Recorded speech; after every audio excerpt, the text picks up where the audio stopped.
Dans cette nouvelle vidéo de cette série d'exercices d'algorithmique, toujours dans la partie de la récursivité, on va écrire un algorithme qui contient deux procédures récursives suivantes. Alors là, le premier procédure, le nom de cette procédure, c'est monter, qui permet tout simplement d'afficher les entiers de 1 à n.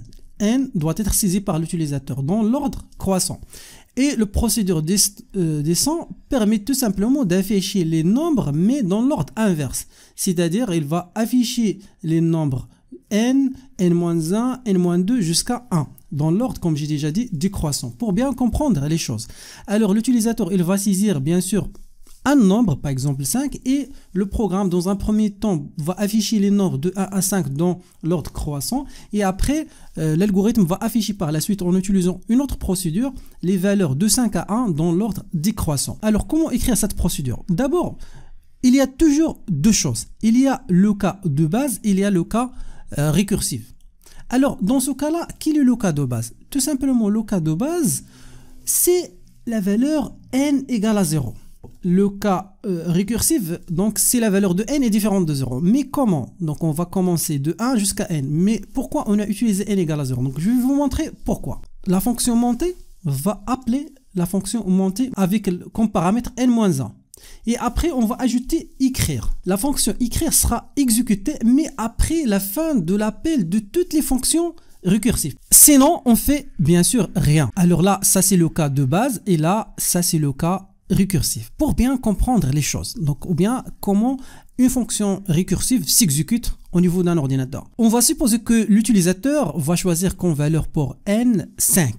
Alors à quoi ressemble donc là l'appel de la fonction récursive 5?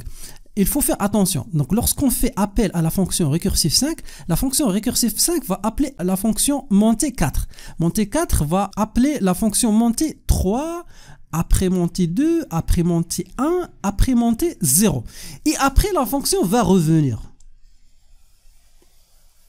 Et là, s'il y a d'autres instructions après l'appel de la fonction récursive, elles seront bien sûr exécutées. Par exemple, là, lorsqu'on arrive au cas de base où n égale à 0, la fonction va revenir vers la fonction précédente, c'est-à-dire monter 1, et là il y a une instruction, c'est écrire 1 et écrire 1, ça équivalent à afficher au niveau de l'écran 1.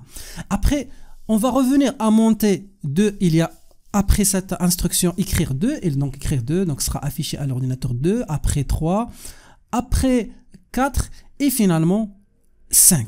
Alors c'est ça l'importance de l'ordre au niveau d'une appel récursif. Et donc si vous faites l'appel de la fonction, donc l'appel sera exécuté jusqu'à le cas de base, et bien sûr s'il y a d'autres instructions après l'appel de la fonction, ils seront exécutés mais dans l'ordre inverse. Alors c'est ça donc comment afficher les valeurs de 1 à 5 ou bien d'une façon générale à n en utilisant la récursivité. Maintenant je vais vous montrer comment afficher les valeurs de 1 à 5 mais dans l'ordre dans ce cas là inverse, c'est-à-dire par exemple 5, 4, 3, 2, 1, 0. Alors comment définir cette fonction récursive ou bien dans ce cas là cette procédure récursive? Alors toujours il y a deux cas, le cas de base et le cas récursif, et là si n égale à 0 toujours on va garder ça, donc la valeur c'est n0, donc on s'arrête, ça c'est le cas de base. Sinon on fait quoi? D'abord on affiche la valeur et après on fait l'appel. Donc tout simplement écrire n après descente n-1. Maintenant on va voir l'impact de ça. Donc ça c'est le cas, comme j'ai déjà dit de base, ça c'est le cas récursif. On va faire maintenant une simulation d'exécution de cette procédure. On suppose que l'utilisateur a choisi pour n 5. Alors ça c'est équivalent à quoi? Bien sûr la première chose, il faut appeler le procédure 5 dans ce cas là ou bien descente 5. Et là on fait quoi au début? Avant de passer à une autre instruction, au niveau de l'appel, la première instruction qui s'exécute, c'est écrire 5. Et là, on affiche 5 et après, la fonction va appeler, cette fonction va appeler l'autre fonction récursive. Mais avant de passer à l'appel de la fonction, il y a déjà une première instruction d'écrire, écrire 4 et 4 sera affiché. Ensuite, descente 4 qui va appeler descente 3, mais descente 3 contient déjà une instruction écrire 3 qui permet d'afficher à l'écran 3. La même chose pour 2, donc 2 sera affiché au niveau de l'écran. Au niveau de dernier appel descente 1, on a déjà l'instruction écrire qui permet d'afficher la valeur 1. Et finalement, lorsqu'on arrive au cas de base descente 0, là la fonction bien sûr va revenir vers les appels précédents, mais là il n'y aura aucune instruction qui vient après descente, et là on s'arrête là. Et maintenant on a dans l'écran les valeurs de n d'une façon générale à 1 qui sont affichées dans l'ordre décroissant. Maintenant on va passer à l'écriture de cet algorithme qui va contenir ces deux procédures en utilisant la même démarche. Alors la première chose, comme l'habitude, c'est de commencer avec le mot algorithme, et là on va donner comme nom par exemple montée et aussi descente. Ensuite on passe à la déclaration du variable globale et aussi des procédures, ou bien la définition des procédures. Alors on a une première procédure, c'est la procédure qui permet d'afficher les nombres dans l'ordre croissant.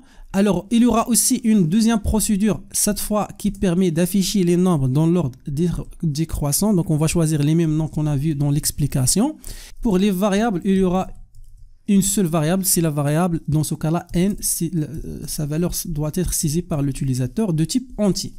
Ensuite, début et fin. Alors là, on va mettre quoi? On va demander à l'utilisateur de saisir la valeur de n. Alors là, écrire entre deux parenthèses, veuillez saisir la valeur de n. Alors là, une deuxième chose, c'est de récupérer cette valeur avec lire. Alors lire entre deux parenthèses, dans ce cas-là, n. Maintenant, on a la valeur de n. Maintenant, c'est le temps de définir les deux procédures. Alors, une première procédure prendra comme valeur, ou bien comme paramètre, la valeur de n de type entier. Ensuite, donc, quel est le type de retour de cette procédure? Donc, il faut faire attention. Au niveau des procédures, on n'a pas de type de retour. Juste quelque chose qui sera affiché, mais à l'aide des instructions qui seront écrites au niveau de notre procédure. Là, est-ce qu'il y a des variables locales dans ce cas-là? Non. Alors, quelle est la condition qu'on va utiliser au niveau de cette procédure? Donc, la condition d'abord, c'est n égale à 0, on fait rien. Alors, pas la peine de l'ajouter déjà. Sinon, c'est-à-dire si, tout simplement, n est différent de 0. Alors là, on fait quoi? On fait la chose suivante. Alors, on est en train de monter, alors il faut appeler et après, il faut afficher. Alors, donc monter. Alors, la fonction va appeler elle-même jusqu'à la valeur n égale à 0 et après, il va revenir pour exécuter les instructions qui viennent après l'appel de la fonction n moins, dans ce cas-là, moins 1. On va appeler cette procédure de cette manière. Et là, après la fin de tous les appels de la fonction, donc la fonction va revenir, ou bien dans ce cas-là, la procédure va revenir pour tout simplement afficher la valeur de n, mais dans l'ordre, dans ce cas-là, de 1, 2, 3 jusqu'à n. Et là, on va mettre fin si. Alors, c'est ça la première chose. Alors, c'est ça l'implémentation de la procédure montée. Donc, on va faire la même chose, mais cette fois avec descente. Donc, on va juste faire une petite chose, c'est de changer l'ordre des choses. Alors là, monter, au lieu de monter, c'est descente. Et là, on va faire la même chose exactement, mais là, il faut faire attention. Il faut d'abord afficher la valeur de n et puis faire l'appel récursif de la procédure. Alors après, ce qu'on va essayer de faire tout simplement, c'est d'appeler les deux procédures. Donc il suffit juste d'appeler le premier procédure, c'est-à-dire le procédure dans ce cas-là monter, sans utiliser écrire pour avoir le résultat, puisque on utilise écrire à l'intérieur de cette procédure. Alors là, monter, et là on va mettre tout simplement la variable n. Et après, pour afficher les nombres dans l'ordre inverse, on peut directement écrire descente, mais là on va mettre aussi n. Et là, on peut ajouter un petit message pour faciliter l'utilisation de ce code-là pour l'utilisateur. Donc, écrire les nombres de 1 à n 100. Après, on peut afficher, donc là, 100, petit espace là. Donc là, on a donc affiché les nombres de, donc là, avec s, de 1 à n, la valeur saisie par l'utilisateur. Et après, on peut aussi utiliser le même message, mais ça dans l'ordre inverse. Donc, les nombres de, dans ce cas-là, virgule. On va mettre là la valeur de n à A1. Donc là, on va enlever cette partie-là. Voilà, de 1 100. Et après, on va juste appeler le procédure descente pour afficher les nombres dans l'ordre inverse. Et voilà, on est arrivé à la solution. Donc l'objectif de cet exercice, c'était d'abord d'utiliser les procédures avec la récursivité. On sait toujours que les procédures ne renvoient aucune chose, il affiche, mais aussi on peut utiliser l'appel récursif au niveau des procédures. Ensuite, le deuxième objectif, c'est de savoir différencier entre les deux cas. Le cas où on fait l'appel et après on exécute les instructions, et le deuxième cas, lorsqu'on fait l'exécution des instructions et après on fait l'appel de la fonction récursive. Et voilà, donc ça c'est la fin de cette vidéo.